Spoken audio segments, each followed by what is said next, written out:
इस बंदे ने अपने न्यू बॉर्न बेबी को डीमंस को बेच दिया ताकि ये बंदा पूरी दुनिया पर राज कर सके। कहानी की शुरुआत होती है लॉर्ड डियागो कागेमित्सु नाम के एक सैमुराई से। ये बंदा पिछले 12 सालों से लॉर्ड बुद्धा का वर्शिपर होता है, पर इतनी सारी प्रेयर्स करने के बाद भी इससे कोई रिजल्ट नहीं मिलता और अब ये बंदा हार कर हॉल ऑफ हेल में चला जाता है, जो कि डीमन से कम्युनिकेट करने के लिए उसके गाँव की एक बहुत ही फेमस जगह होती है। अब अंदर चलकर वो आदमी एक प्रीस्ट को बैठा हुआ देखता है उस टेम्पल के अंदर और ये बंदा लॉर्ड डियागो को समझाता है, लॉर्ड डिएगो आप इस टेम्पल में आ तो चुके हो, लेकिन अगर आपने डीमंस के साथ डील की तो मरने के बाद आपको नर्क ही मिलेगी। क्या आप सच में ये करना चाहते हो? और लॉर्ड डिएगो उस प्रीस्ट को बोलता है, तुम जिस लॉर्ड बुद्धा को वर्शिप करने की बात करते हो वो मेरी किसी भी प्रेयर का जवाब नहीं दे रहा है और अब मेरे पास डीमंस से डील करने के अलावा और कोई चारा नहीं बचा है। और वो उस प्रीस्ट की पीठ पर अपनी तलवार से 2 बार हमला करता है और उस प्रीस्ट को मार देता है। लॉर्ड डिएगो उन 12 डीमंस को बताता है कि वो इशिकावा नाम के एक छोटे से गांव का राजा है और उसके गांव में एक महामारी फैलने के कारण उसके गांव के 70% लोग मर चुके हैं और बाढ़ के कारण उसकी सारी फसलें तबाह हो चुकी हैं और अगर ऐसे ही हालात रहे तो उसकी पूरी की पूरी कंट्री तबाह हो जाएगी और उसके सारे सपने चकनाचूर हो जाएंगे। और इसीलिए अब मैं भगवान और देवताओं की रहम पर डिपेंड नहीं रहना चाहता और मैं तुमसे यहाँ पर कोई प्रेयर करने नहीं बल्कि एक डील करने आया हूँ। लॉर्ड डिएगो उन 12 डीमंस को कहता है, अगर तुम मेरी जमीन को प्रोटेक्ट करोगे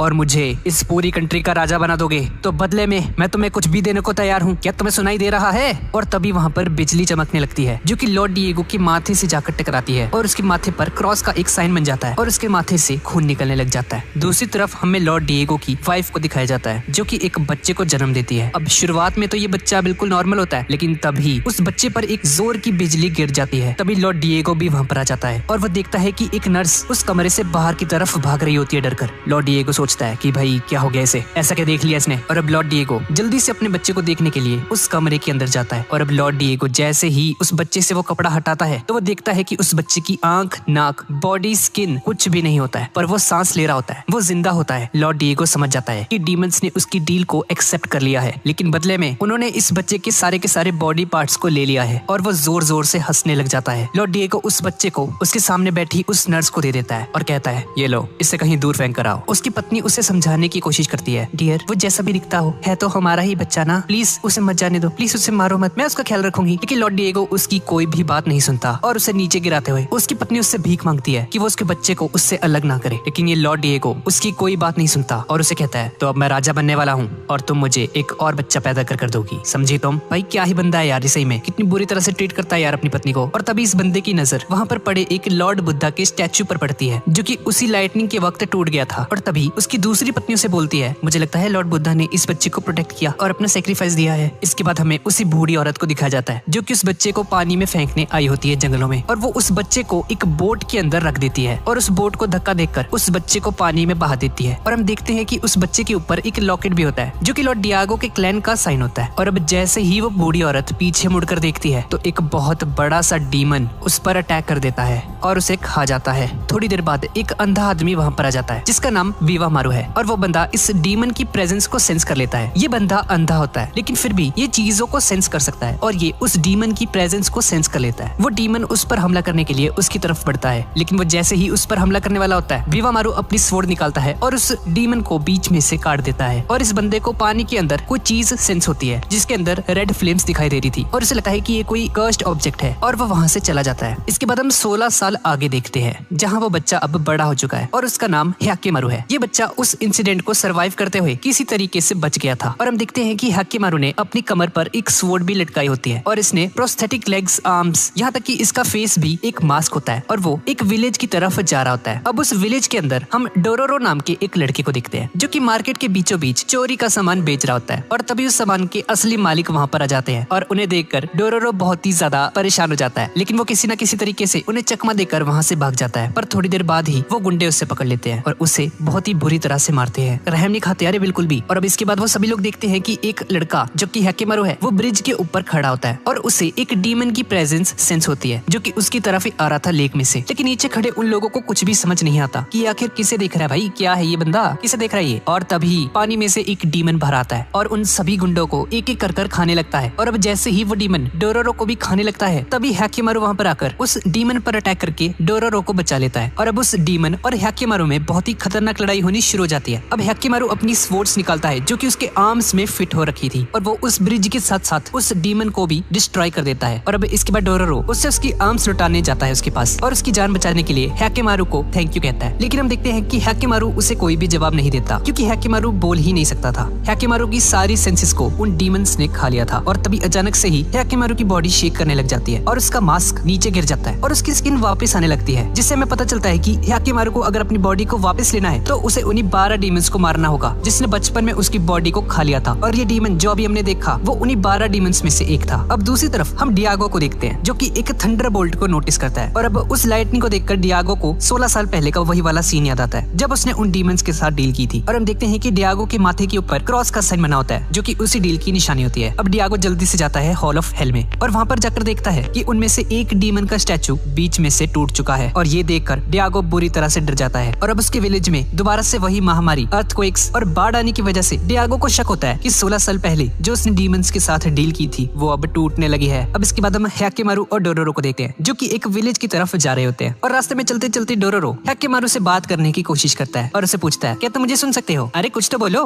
अरे अपना नाम तो बता दो चलो, और तुम्हारी आर्म्स में ये स्वॉर्ड्स फिट कैसे हो रखे हैं और इतनी अच्छी तरह से कैसे लड़ लेते हो? अरे भाई कुछ तो बोलो यार, शर्मा रहे हो क्या? और हम देखते हैं कि हैकेमारू उसे कोई भी जवाब नहीं देता। हैकेमारू बोल ही नहीं सकता था। अब हैकेमारू को बहुत भूख लगी होती है और वो झाड़ियों में से कुछ बेरीज को निकाल कर खाने लग जाता है। डोरोरो समझ जाता है कि हैकेमारू को भूख लगी है, इसलिए वो शाम होते ही एक रिवर के किनारे कैंपिंग करते हैं। अब डोरोरो उससे फिर से बात करने की कोशिश करता है। दरअसल हैकेमारू को कोई भी चीज दिखाई तो नहीं देती है लेकिन उसे ऑब्जेक्ट्स का कलर दिखाई देता है जिससे कि वो पहचान सकता है कि कोई चीज उसके लिए खतरा है या नहीं। व्हाइट कलर वाली चीजें सेफ होती है लेकिन रेड कलर वाले ऑब्जेक्ट्स डीमंस की निशानी होती है और उसके लिए खतरनाक है। और डोरोरो की सोल का कलर किसी खतरे को इंडिकेट नहीं करता और इसीलिए वो डोरोरो पर अटैक नहीं करता कभी भी और उसे अपने पास रहने देता है। थोड़ी देर बाद सुबह हो जाती है और हम देखते हैं कि हैकेमारू मछलियों का शिकार कर रहा होता है और तभी डोरोरो को एक जॉब के बारे में पता चलता है जिससे कि वो बहुत सारा पैसा कमा सकते हैं और वो हैकेमारू को अपने साथ लेकर चलने लगता है। और रास्ते में वो उसे बताता है कि किसी मॉन्स्टर ने एक गाँव में तबाही मचा रखी है और जो भी ट्रैवलर्स टूरिस्ट्स उस गाँव को विजिट करने आते हैं वो लोग अचानक से ही गायब हो जाते हैं। लेकिन ऑब्वियसली हैकेमारू को कुछ भी सुना ही नहीं दे रहा होता, लेकिन फिर भी हैकेमारू डोरोरो के साथ चला जाता है। अब थोड़ी देर बाद वो लोग उस गांव में पहुंच जाते हैं और डोरोरो उस विलेज के चीफ डेनकिची से पूछता है हमने सुना है आप किसी मुसीबत में हैं, हम आपकी मदद के लिए यहाँ पर आए हैं। ये सुनकर वो चीफ और सभी विलेजर्स बहुत ही ज्यादा खुश हो जाते हैं और डोरोरो उन्हें हैकेमारू के बारे में बताता है। तो पेश है हैकेमारू, ये बहुत ही कमाल का है, इसने एक बहुत बड़े से राक्षस को अभी थोड़ी देर पहले ही मारा था, ये बहुत ज्यादा ताकतवर है। और वो विलेज का चीफ उसकी बातों पर यकीन कर लेता है। तो ठीक है छोटे उस्ताद, कल होते ही हम आपको आपके पहले मिशन पर भेज देंगे। और ये सुनकर डोरोरो बहुत ही ज्यादा खुश हो जाता है। और अब इसके बाद वो लोग एक कमरे के अंदर रेस्ट करने जाते हैं। अब अगली सुबह डेनकिची उन दोनों को बताता है छोटे उस्ताद लेडी बेंडाई आपसे मिलना चाहते हैं, क्या आप रेडी है? डोरोरो पूछता है अबे कौन है ये, कौन लेडी बेंडाई, कौन है ये? अब वो दोनों लेडी बेंडाई से मिलने जाते हैं पर हम देखते हैं कि लेडी बेंडाई को देखते ही हैकेमारू अपनी स्वॉर्ड्स बाहर निकाल लेता है और उस पर हमला करने की कोशिश करता है। डोरोरो बहुत ही मुश्किल से हैकेमारू को समझाता है अरे क्या कर रहे हो भाई? और तभी सभी विलेजर्स वहाँ पर आकर हैकेमारू को रोकते हैं और उन दोनों को पकड़कर स्टोर हाउस के अंदर कैद कर देते हैं। डोरोरो हैकेमारू को डांटता है तुम पागल वागल हो क्या, इतनी खूबसूरत थी वो, तुमने उस पर हमला क्यों किया? और तभी हमें वहाँ पर उसे बूढ़े व्यक्ति को दिखाया जाता है जिसका नाम बीवामारू है, जिसे हमने थोड़ी देर पहले भी देखा था। वो बंदा उन दोनों के पास जाता है और उन्हें बताता है शायद मैंने तुम्हारे दोस्त को कहीं पर देखा हुआ है, ये मुझे देखा देखा क्यों लग रहा है। बीवामारू किसी भी इंसान की सोल का कलर देख सकता था। अब वो दोनों आपस में बात कर रहे होते कि तभी हैकेमारू और उस बूढ़े आदमी को किसी चीज की प्रेजेंस सेंस होती है जो कि उनकी तरफ ही आ रही थी और एक वेल में से किसी क्रीचर का हाथ बाहर आने लगता है। लेकिन तभी हैकेमारू अपनी स्वॉर्ड से उसका हाथ काट देता है और उसका पीछा करते करते कुएं में कूद जाता है। और उस वेल की दूसरी तरफ जाकर बीवामारू और डोरोरो देखते हैं कि हैकेमारू लेडी बेंडाई के रूम की तरफ ही जा रहा होता है और दरवाजा तोड़कर उसके रूम में एंटर कर जाता है। बीवामारू को उस लेडी बेंडाई की सोल का कलर रेड दिखाई देता है जो कि एक डीमन की निशानी है। और तभी लेडी बेंडाई अपने असली रूप में आ जाती है और वो हैकेमारू पर हमला कर देती है और उन दोनों में बहुत ही खतरनाक लड़ाई होनी शुरू हो जाती है। हैकेमारू अपनी स्वॉर्ड की हेल्प से उसकी दोनों आंखों को फोड़ देता है और तभी उस विलेज का चीफ वहाँ पर आ जाता है और लेडी बेंडाई को वहाँ से भागने के लिए कहता है। हैकेमारू उसका पीछा करता है और बीवामारू और डोरोरो उस आदमी से पूछते हैं तुमने ऐसा क्यों किया,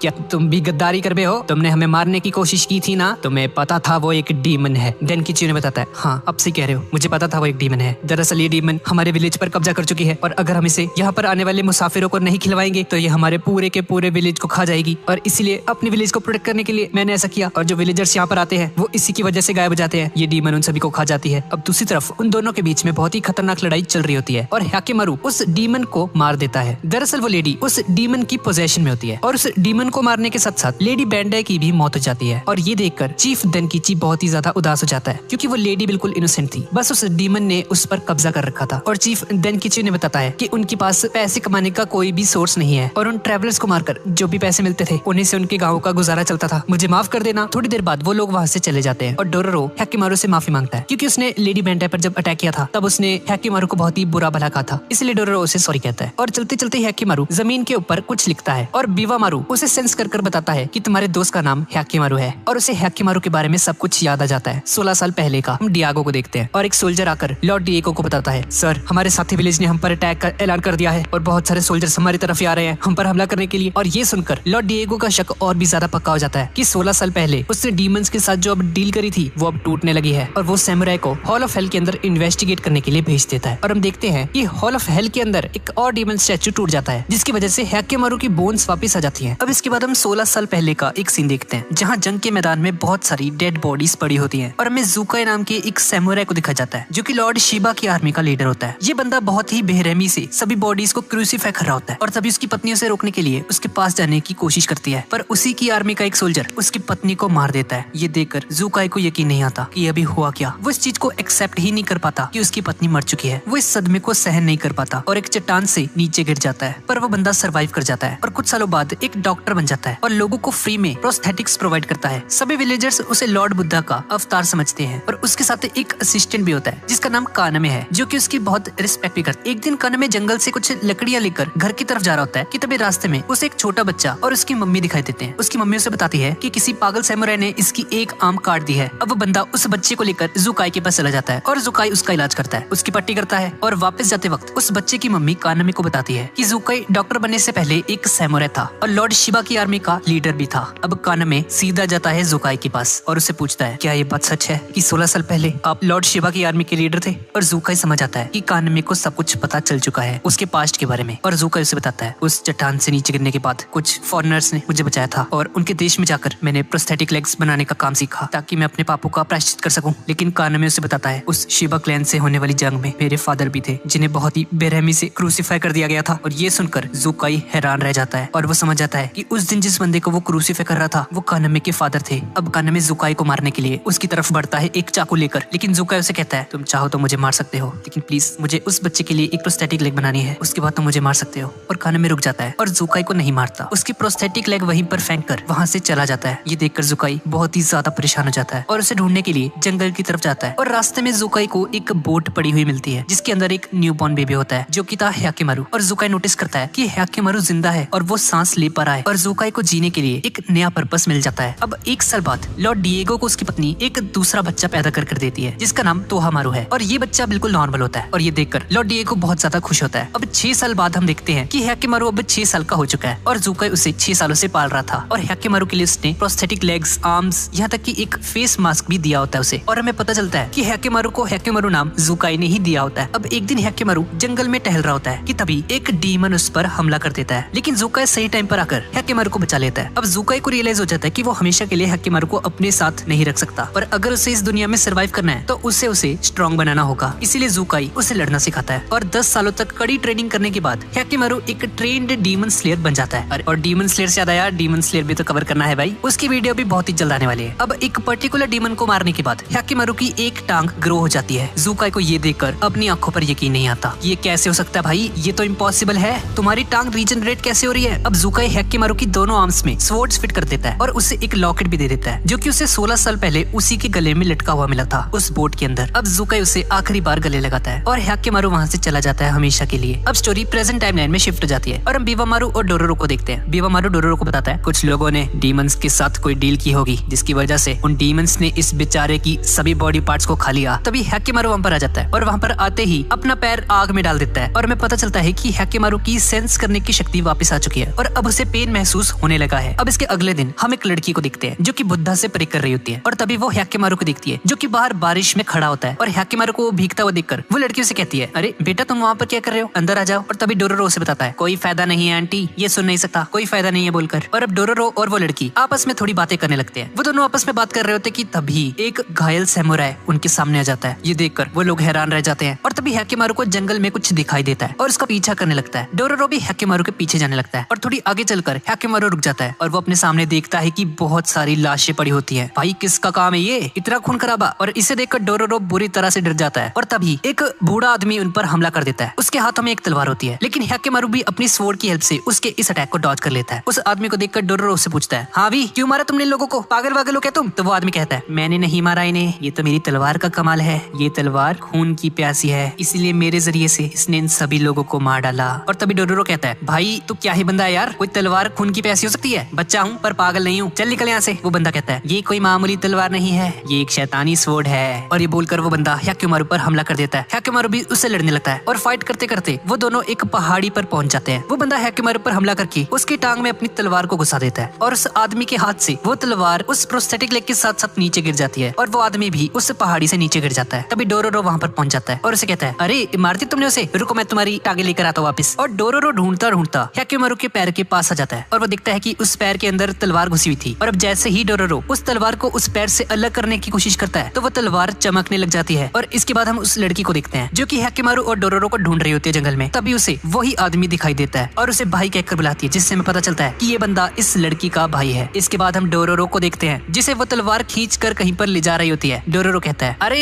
कहाँ लेकर जा रही हो मुझे, छोड़ो मुझे, अरे क्या मुसीबत है। और तभी दो आदमी डोरोरो के सामने आ जाते हैं और वो डोरोरो से पूछते हैं, ओए बालक इतनी रात को क्या कर रहे हो यहाँ पे, गुम हो गए हो क्या तुम? डोरोरो कहता है, अरे मेरे सामने मत आओ, जाओ यहाँ से। और देखते ही देखते वो तलवार उन दोनों पर हमला करने की कोशिश करती है और वो दोनों डरकर वहाँ से भाग जाते हैं। डोरोरो कहता है, नहीं मैं तुम्हें ऐसा नहीं करने दूंगा, मैं तुम्हें किसी भी मासूम को नहीं मारने दूंगा, रुक जाओ। पर वो तलवार रुकती नहीं है और वो डोरोरो को और भी आगे ले जाने लगती है जंगल में। और पीछे से हैकेमारू भी डोरोरो को देख लेता है, एक गाँव की तरफ बढ़ने लगता है, उसी गाँव में जिसमें वो लड़की और उसका भाई है। अब वो सभी लोग डोरोरो को देख लेते हैं और चिल्लाने लगते हैं, सभी लोग छुप जाओ, किलर आ चुका है। और हम डोरोरो को देखते हैं जो कि बहुत ज्यादा डरा होता है। और तभी हैकेमारू भी वहाँ पर आ जाता है और अब डोरोरो हैकेमारू को देखकर बहुत ज्यादा खुश हो जाता है कि अब फाइनली चलो वो बच जाएगा। लेकिन वो देखता है कि हैकेमारू अपनी दोनों की दोनों स्वॉर्ड्स निकाल लेता है, जिसे देखकर डोरोरो की फट जाती है। और फिर हम उस लड़की और उसके भाई को देखते हैं और वो लड़की उसे कहती है, चलो भाई अब हम घर चलते हैं इस गाँव को छोड़कर। लेकिन उसका भाई कुछ नहीं कहता। और तभी हमें इस बंदे का फ्लैशबैक दिखाया जाता है पास्ट का और हम देखते हैं कि इस बंदे को बंदी बना रखा होता है और एक सैमुराई उसे एक आदमी की जान लेने के लिए कहता है, लेकिन ये बंदा उसको मारने से मना कर देता है। और फिर वो कमांडर उसे एक तलवार देता है और ये बंदा जैसे ही उस तलवार को उठाता है तो वह तलवार खुद ब खुद ही चलकर उस बंदे को जान से मार देती है। और ये वही तलवार थी जो इस वक्त तबाही मचा रही है उस गाँव में। और वो कमांडर से बताता है, बिल्कुल ऐसे ही मारना है इसे, ये तलवार जैसे ही खून के कांटेक्ट में आती है और भी ज्यादा तेज हो जाती है। और अब वो आदमी जितने भी लोग वहाँ पर होते हैं सभी को मार देता है। और वो कमांडर उस तलवार का नाम नीरू बताता है और वो कमांडर कहता है, नहीं बात नहीं बनी, इस तलवार को और खून चाहिए। और अब ये बंदा वहाँ पर मौजूद सभी सैनिकों को भी मार देता है। इसके बाद वो तलवार उसे और खून करने को कहती है और इस तरफ प्रेजेंट में डोरोरो हैकेमारू पर हमला कर रहा होता है। और तभी वो तलवार डोरोरो को कहीं और ले जाने लगती है, लेकिन हैकेमारू उसका पीछा करके उस पर हमला करने लगता है। और दूसरी तरफ हम देखते हैं कि वो आदमी वहाँ से जाने लगता है कि तभी उसकी बहन उसे रोक लेती है और कहती है कि यहाँ से मत जाओ भैया प्लीज। लेकिन वो आदमी उसे नीचे गिरा देता है और कहता है, नहीं नीरू मुझे बुला रही है, मुझे जाना होगा। और वो आदमी वहाँ से बाहर चला जाता है। और दूसरी तरफ हैकेमारू डोरोरो पर हमला कर रहा होता है और हैकेमारू एक जोरदार वार करके उस तलवार को डोरोरो के हाथ से छुड़ा देता है और वो तलवार दूर गिर जाती है और डोरोरो बेहोश हो जाता है। हैकेमारू उसे पकड़ता है और उसे पास में ही लिटा देता है। और तभी वो आदमी वहाँ पर आकर उस स्वॉर्ड को उठा लेता है फिर से और कहता है, ये स्वॉर्ड सिर्फ मेरी है। और वो तलवार चमकने लग जाती है, तुम्हें मुझे पहले ही मार देना चाहिए था, अब मैं तुम्हें खत्म कर दूंगा।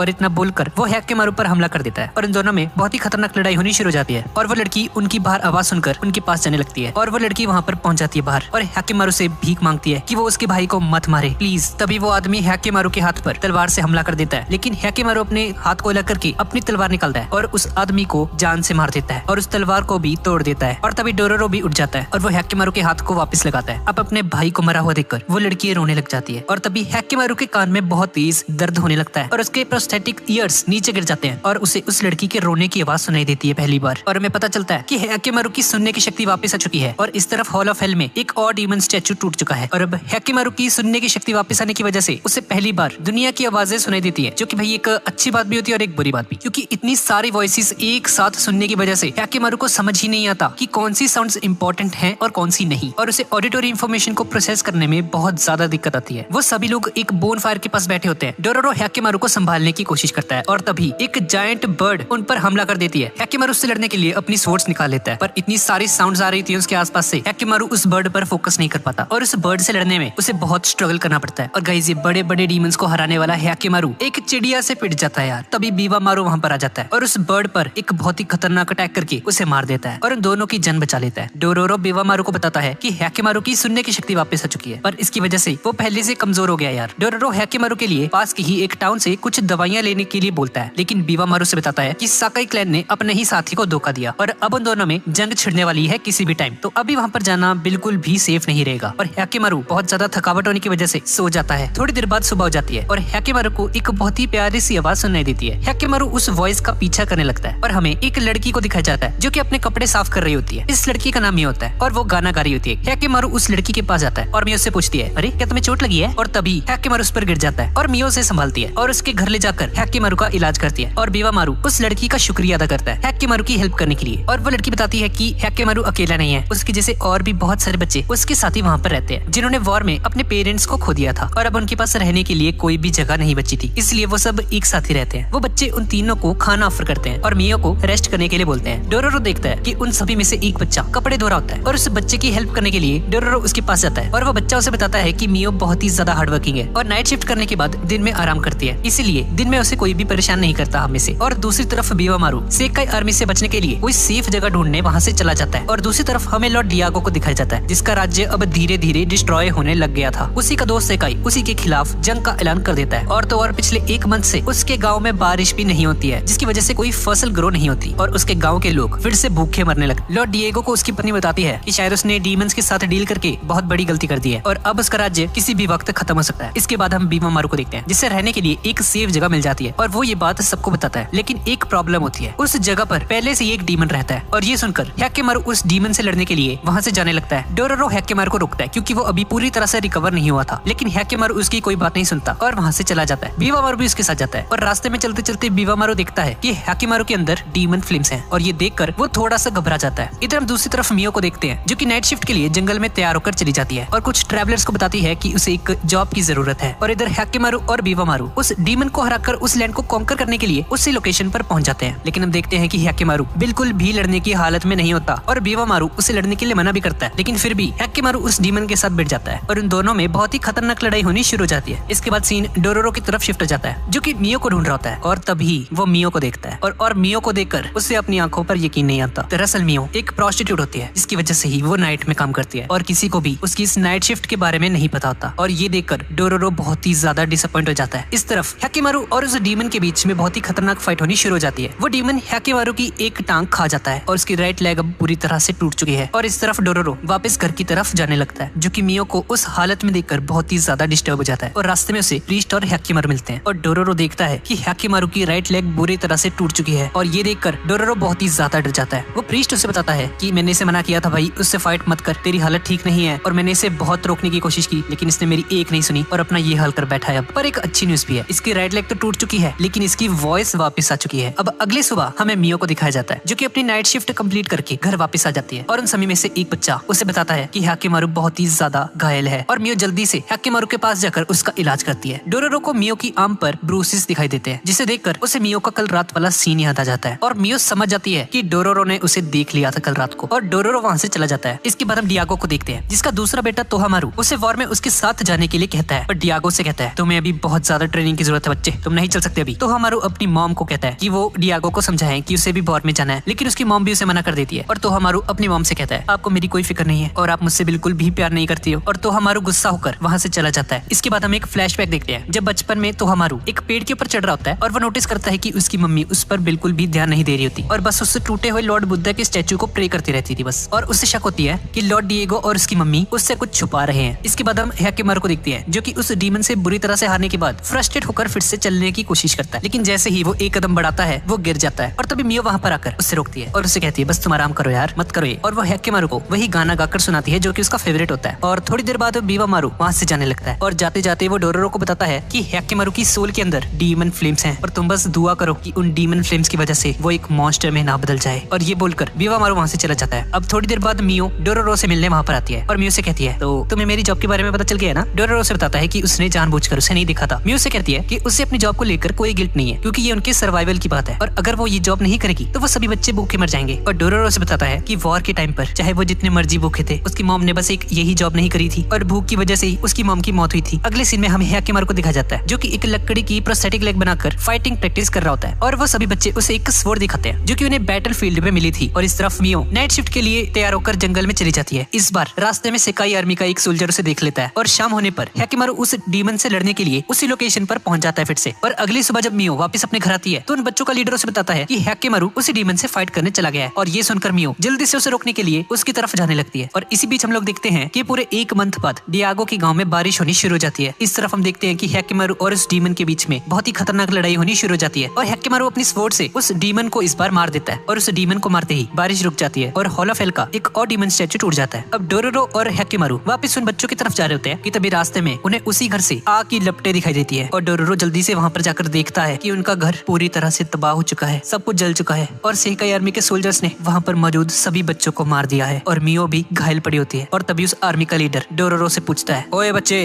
क्या तुम भी इन्हीं के साथी हो? ये लड़की हमारे कैंप में इल्लीगल धंधा करने आती थी, इसीलिए हमने इसे मार दिया। अब डोरोरो भागकर मियो की तरफ जाने लगता है और तभी उनका लीडर डोरोरो को मारने ही वाला होता है कि तभी हैकिमारू वहाँ पर आ जाता है और उस सोल्जर की राइट आर्म को काट देता है। और वो सभी सोल्जर्स हैकिमारू को घेर लेते हैं और डोरोरो मियो को उठाने की कोशिश करता है। और अब हैकिमारू को देखकर मियो वही गाना गाने लगती है जो कि हैकिमारू का फेवरेट होता है। और हैकिमारू मियो की दर्द भरी आवाज सुनकर उसे पहचान लेता है कि वो मियो ही है और अब मियो मरने वाली है। और जैसे ही हैकिमारू को इस चीज की रियलाइजेशन होती है तो वो एकदम रेज से भर जाता है और एक डीमन की तरह वहाँ पर मौजूद सभी के सभी सैनिकों को अपने ब्लेड से चीरने लग जाता है। हैकिमारू एक मॉन्स्टर में बदलने ही वाला होता है कि तभी डोरोरो वहाँ पर आकर हैकिमारू को संभालता है और उसे शांत करता है। और अभी हैकिमारू आखिरी बार मियो को अपने गले से लगाता है। हैकिमारू को मियो की मौत पर बहुत ही ज्यादा बुरा लग रहा होता है, बेचारी मियो। और वो दोनों मियो और उन सभी बच्चों को आखिरी बार गुड बाय कहकर वहाँ से चले जाते हैं और वो दोनों बहुत ही ज्यादा दुखी होते हैं। और अब कुछ दिनों तक चलने के बाद हम देखते हैं कि हैकिमारू अलग अलग चीजों को सूंघने की कोशिश कर रहा होता है। और तभी डोरोरो से कहता है, ओए क्या कर रहे हो, ये छोड़ो से छोड़ो। और अब हैकिमारू डोरोरो को ही सूंघने लगता है, जिसकी वजह से डोरोरो से कहता है, अबे ओ पीछे हो, तू क्या कर रही है? और तभी थोड़ी देर बाद ही डोरोरो बेहोश हो जाता है और नीचे गिर जाता है। डोरोरो को बहुत ही तेज बुखार होता है। अब इसके बाद हैकिमारू डोरोरो को कंधे पर उठा लेता है। वो रास्ते में लोगों से हेल्प मांगता है लेकिन किसी को भी समझ नहीं आता कि हैकिमारू कहना क्या चाहता है उन्हें, जिसकी वजह से कोई भी उसकी मदद नहीं कर रहा होता। इसके बाद वो थक हार कर एक जगह पर आकर बैठ जाता है और तभी एक औरत वहाँ पर आ जाती है और वो औरत देखती है कि डोरोरो बेहोश पड़ा है और उसे बहुत ही तेज बुखार है। इसीलिए वो औरत डोरोरो को अपने घर ले आती है और उसका इलाज करती है। और तभी डोरोरो को होश आ जाता है और वो औरत उसे कहती है, अरे उठ गए तुम, चिंता मत करो, तुम्हारा दोस्त पानी लेने गया तुम्हारे लिए। और तभी हैकिमारू वहाँ पर आ जाता है और तभी डोरोरो उस औरत को देखकर कहता है, आप बिल्कुल मेरी मम्मी की तरह हो। जिसके बाद हम डोरोरो की लाइफ का एक फ्लैशबैक देखते हैं जहाँ हम देखते हैं कि डोरोरो अपने पापा मम्मी और अपने सभी विलेजर्स के साथ होता है। और डोरोरो अपने फादर से पूछता है, पापा पापा क्या आप मुझे अगली बार वॉर में लेकर जाओगे? और उसका पापा उसे कहता है, हाँ हाँ बेटे, अपनी मॉम से परमिशन मांग लो, फिर मैं तुम्हें ले चलूंगा बेटा। 2 आदमी वहाँ पर आते हैं और उन्हें बताते हैं कि कुछ सैमुराइज उन पर हमला करने के लिए आ रहे हैं। अब कुछ विलेजर्स उन सैमुराइज से फाइट करते हैं, कुछ सैमुराइज मर जाते हैं और कुछ सर्वाइव कर जाते हैं। और इसके बाद डोरोरो के पिता डोरोरो और उसकी मॉम को कहते हैं, हमें अब यहाँ से चलना होगा, ये जगह बिल्कुल भी सेफ नहीं है, कुछ नए लोगों को भी हमें अपने साथ जोड़ना होगा। दरअसल उस टाइम पर जो भी सैमुराइज अपने राजा को खो देते थे वो अपनी नई नई कम्युनिटीज बनाते थे और उनके साथ बहुत सारे लोग भी जुड़ जाते थे डर की वजह से। अब कुछ टाइम बाद हम देखते हैं कि 2 क्लैंस के बीच में फाइट चल रही होती है और डोरोरो के फादर इस फाइट का फायदा उठाकर उन पर हमला करने के बारे में सोचते हैं, लेकिन वो सोल्जर्स उन्हें देख लेते हैं और उन पर तीरों से हमला करके उन्हें मार देते हैं। और पूरे विलेज में सिर्फ डोरोरो की फैमिली ही बची थी। और हमें पता चलता है कि ये बंदा जो कि डोरोरो के फादर का एक दोस्त था पहले, ये बंदा गद्दारी करवे है और उसने पहले से ही प्लान बना रखा था उन क्लैन मेंबर्स के साथ मिलकर। और इस बंदे का नाम है इताची। क्या यार ये इस दुनिया में सारे गद्दारी करवे हैं क्या? ये इताची डोरोरो के फादर को कहता है, भाई इस दुनिया में तुम्हारे जैसे लोगों के लिए कोई जगह नहीं है, तुम बहुत ही कमजोर हो, अब तुम्हें मर जाना चाहिए। पर डोरोरो के फादर इस बंदे के काफी क्लोज फ्रेंड होते हैं, इसलिए वो उन्हें जिंदा छोड़ देता है। इसके बाद वो तीनों वहाँ से जाने लगते हैं और उन्हें काफी भूख लगी होती है, इसीलिए वो मरे हुए सोल्जर्स की जेब में से खाना चुरा कर खाते थे। इसके कुछ दिनों बाद ही वो लोग एक छोटे से गाँव में पहुंच जाते हैं और तभी वहाँ पर बहुत सारे सैमुराइज आ जाते हैं जो कि उस गाँव को जला देते हैं। वो तीनों भी वहाँ से जाने लगते हैं कि तभी एक सैमुराई डोरोरो के फादर को पहचान लेता है और उस पर हमला कर देता है। डोरोरो के फादर उसे मार देते हैं और तभी बाकी के सैमुराइज भी डोरोरो के फादर पर हमला कर देते हैं। और कुछ देर की फाइट के बाद एक सैमुराई उसकी पीठ के पीछे एक लकड़ी का भाला घुसा देता है, जिसकी वजह से उसकी मौत हो जाती है। इसके बाद डोरोरो और उसकी माँ उसे दफना देते हैं और वहाँ से आगे चले जाते हैं। वो दोनों काफी दिनों तक इधर उधर भटकते हैं और अब वो लोग बहुत ही ज्यादा भूखे होते हैं। रास्ते में उन्हें एक आदमी मिलता है जो उन्हें बताता है कि सामने लंगर लगा हुआ है और बहुत सारे सैमुराइज मुफ्त में खाना बांट रहे हैं, तो जाओ तुम लोग वहाँ पर जाकर खाना खा लो। फिर वो दोनों वहाँ पर जाकर देखते हैं कि वहाँ पर तो बहुत बड़ी लाइन लगी हुई है और हम देखते हैं कि वो जो लोग खाना बांट रहे होते हैं उनमें इताची भी होता है, वही गद्दारी करवे बंदा। इताची डोरोरो की मॉम को पहचान लेता है और उसे पूछता है, हाँ भी कहाँ है तेरा पति? लेकिन वो चुप रहती है और इससे उसे पता चल जाता है कि उसका हस्बैंड मर चुका है। अब डोरोरो की मॉम आगे जाकर खाना मांगने लगती है और वो सैमुराई कहता है, क्या तुम्हारे पास कोई कटोरी वगैरह तो है नहीं, किसमें दूं तुम्हें, हाथों में? तो डोरोरो की माँ सच में अपने हाथों को आगे कर देती है और अपने हाथों पर ही वो गरम गरम खाना पकड़ती है और ये देखकर सभी लोग हैरान रह जाते हैं। और तब वो उस खाने को डोरोरो के पास लेकर आती है और उसे खाने को देती है। इस औरत के लिए रिस्पेक्ट है यार, मतलब कितना सेक्रीफाइस करती है यार मॉम्स। बस अपने बच्चों के लिए। अब इसके बाद डोरोरो और उसकी मॉम आगे बढ़ने लगते हैं, लेकिन डोरोरो की मॉम ने पिछले 10 दिनों से कुछ भी नहीं खाया होता, जिसकी वजह से उसकी मॉम जमीन पर गिर जाती है और उनकी मौत हो जाती है। और डोरोरो अपनी मॉम को मरा हुआ देखकर बहुत ही ज्यादा दुखी हो जाता है और रोने लग जाता है और अपनी मॉम से कहता है, प्लीज मॉम मरना मत, उठ जाइए प्लीज। अब इसके बाद सीन प्रेजेंट में फिर से शिफ्ट हो जाता है और हम देखते हैं कि डोरोरो ठीक हो चुका है और अब वो दोनों उस लेडी के घर से चले जाते हैं। और थोड़ी आगे चलकर रास्ते में डोरोरो ह्याकेमारू से कहता है, मुझे तो लगा था तुम भाग जाओगे मुझे छोड़कर वहीं पे, पर शुक्रिया तुमने मेरा साथ दिया। इसके बाद हम डियागो को देखते हैं, जिसे उसका एक सैनिक बताता है कि एक औरत ने कुछ सालों पहले एक बिना स्किन वाले बच्चे को एक नदी में जाता हुआ देखा था। और हमारे एक सोल्जर ने बताया है कि उसने एक लड़के को देखा जिसके हाथों में तलवारें फिट हो रखी थी। और डियागो को अब बहुत ज्यादा शक होने लग चुका है कि अब ह्याकेमारू वापस आ चुका है उससे बदला लेने के लिए। अब इसके बाद हम देखते हैं कि एक विलेज में किसी मॉन्स्टर ने बहुत ज्यादा तबाही मचा रखी है और तोहामारू पर्सनली उसे खत्म करने के लिए उसी रिवर में पहुंच जाता है जहाँ पर वो मॉन्स्टर देखा जाता है अक्सर। और इस लड़ाई में वो मॉन्स्टर तोहामारू के एक साथी को लगभग खाने ही वाला होता है कि तभी ह्याकेमारू वहाँ पर आ जाता है और उसके साथी को बचा लेता है। और तोहामारू ह्याकेमारू से पूछता है कि तुम कौन हो भाई और तुमने मेरी हेल्प क्यों की, और उसे बचाने के लिए तोहामारू उसको थैंक यू कहता है। लेकिन ह्याकेमारू से कोई जवाब नहीं देता क्योंकि वो बोल ही नहीं सकता था। पर ये बात तोहामारू को नहीं पता थी। पर तभी डोरोरो उसे बताता है कि दरअसल ये अंधा है और ये सिर्फ लोगों की सोल को देख सकता है। और ये सुनकर वो सभी लोग हैरान रह जाते हैं कि ये अंधा होकर भी इतने अच्छे से कैसे लड़ सकता है, ऐसा कैसे पॉसिबल है। और तोहामारू उसके साथी की जान बचाने के लिए उन्हें कुछ पैसे देता है और वो दोनों वहाँ से जाने लगते हैं। लेकिन जाते जाते तोहामारू ह्याकेमारू से उसका नाम पूछता है और वो अपना नाम बताकर वहाँ से चला जाता है। और इस वक्त तक तोहामारू को ह्याकेमारू पर थोड़ा शक होने लग गया था। इसके बाद हम डियागो के गाँव की मार्केट प्लेस को देखते हैं जहाँ एक औरत होती है जिसने अपनी गोद में एक बच्चे को उठा रखा होता है और वो औरत एक अजीब सा गाना गा रही होती है। और तभी उसकी नजर डोरोरो और ह्याकेमारू पर पड़ती है और उसे देखकर वो डीमन चाइल्ड कहकर वहाँ से डरकर दूर भाग जाती है। और थोड़ी आगे चलकर वो लोग बीवामारू से मिलते हैं और डोरोरो से मियो और उन बच्चों के बारे में बताता है कि कैसे सेकाई आर्मी ने उन सभी को बेरहमी से मार दिया। और ये सुनकर बीवामारू बहुत ही ज्यादा उदास हो जाता है। डोरोरो से पूछता है कि तुम यहाँ पर क्या करने आए थे। बीवामारू उससे बताता है कि उसने इस लैंड के बारे में बहुत सुना है और ऐसा माना जाता है कि गॉडेस ऑफ मर्सी ने इस लैंड को प्रोटेक्ट किया था और इस लैंड के राजा लॉर्ड डिएगो ने बहुत सारे डीमंस को मारा था और यहाँ पर एक डील भी की थी और सच का पता करने ही वो यहाँ पर आया है। और जाते जाते वो ह्याकेमारू को देखता है और उसे पता चलता है कि उसकी डीमन फ्लेम्स और भी ज्यादा स्ट्रॉन्ग हो चुकी हैं। और वो डोरोरो को कहता है कि इसका ध्यान रखना, ये बहुत ही जल्द मॉन्स्टर में बदल सकता है। और ये बोलकर बीवामारू वहाँ से चला जाता है। दूसरी तरफ हम डियागो को देखते हैं और दो सोल्जर्स आकर उसे बताते हैं कि कुछ देर पहले ही उन्होंने एक ब्लाइंड बॉय को देखा था जिसकी आर्म्स नहीं थी और उसने हमारी हेल्प की और एक बहुत बड़े से डीमन को एक ही झटके में मार दिया। और उसने अपना नाम ह्याकेमारू बताया है। और ये सुनकर डियागो का शक और भी ज्यादा पक्का हो जाता है कि अब ह्याकेमारू उससे बदला लेने के लिए वापस आ चुका है। डियागो की पत्नी उसे कहती है कि बेचारे एक मासूम की जान का सौदा करके हमने बहुत बड़ी गलती कर दी है और इसकी सजा हमें पक्का मिलेगी, देख लेना आप। लेकिन डियागो से कहता है तो और मैं क्या करता भाई, अपने गाँव के लोगों को ऐसी भूखा बनने देता मैं। और उसकी पत्नी गुस्से में उसे कहती है तुम्हें लोगों की नहीं सिर्फ अपनी फिक्र है, तुम बस एक महान राजा बनना चाहते हो। और वह जोर जोर से रोने लग जाती है और चुपके से तोहामारू ये सारी बातें सुन रहा होता है। अब थोड़ी देर बाद शाम हो जाती है और तोहामारू और उसके साथी गाँव के लोगों से ह्याकेमारू के बारे में पूछते हैं, लेकिन किसी को भी ह्याकेमारू के बारे में कुछ भी याद नहीं होता। और वो उन दोनों को बताता है कि शायद ह्याकेमारू का इन सभी से कुछ लेना देना है और शायद उन दोनों के सीक्रेट्स को जानने के वो बहुत ज्यादा करीब है। थोड़ी आगे चलकर उन्हें रास्ते में वही औरत मिलती है जिसे हमने पहले देखा था और तोहामारू को देखकर वो औरत बहुत ही ज्यादा शॉक हो जाती है और कहती है वो डीमन चाइल्ड डियागो से बदला लेने के लिए वापस आ चुका है। लेकिन तोहामारू को कुछ समझ नहीं आता कि ये आखिर बोल क्या रही है, क्या कहना चाहती है औरत। बदला लेने, कौन सा बदला लेने भाई। और वो औरत उसे सब कुछ बता देती है। 16 साल पहले तुम्हारे फादर ने इस लैंड को प्रोटेक्ट करने के लिए एक डील की थी और इस डील में उसने तुम्हारे भाई की बलि दी थी और डीमंस ने उसकी आंख, नाक, बॉडी, स्किन सब कुछ खा लिया था और अब वो बदला लेने के लिए वापस आ चुका है। और ये सब सुनकर तोहामारू हक्का बक्का रह जाता है। दूसरी तरफ हमें ह्याकेमारू को दिखाया जाता है जो कि एक डीमन से फाइट कर रहा होता है और तभी लॉर्ड डिएगो अपनी सेना के साथ ह्याकेमारू के पास आ जाता है और वो दोनों 16 साल बाद फिर से एक दूसरे के सामने आ जाते हैं। और ह्याकेमारू डिएगो से पूछता है तुम कौन हो। और डिएगो की आर्मी का कमांडर उसे कहता है ओए तुम जानते भी हो तुम किससे बात कर रहे हो, ये लॉर्ड डिएगो हैं, इस लैंड के राजा, थोड़ा तमीज से बात करो। और तभी ह्याकेमारू एक झटके से डिएगो के पास आ जाता है और उसे पूछता है तुम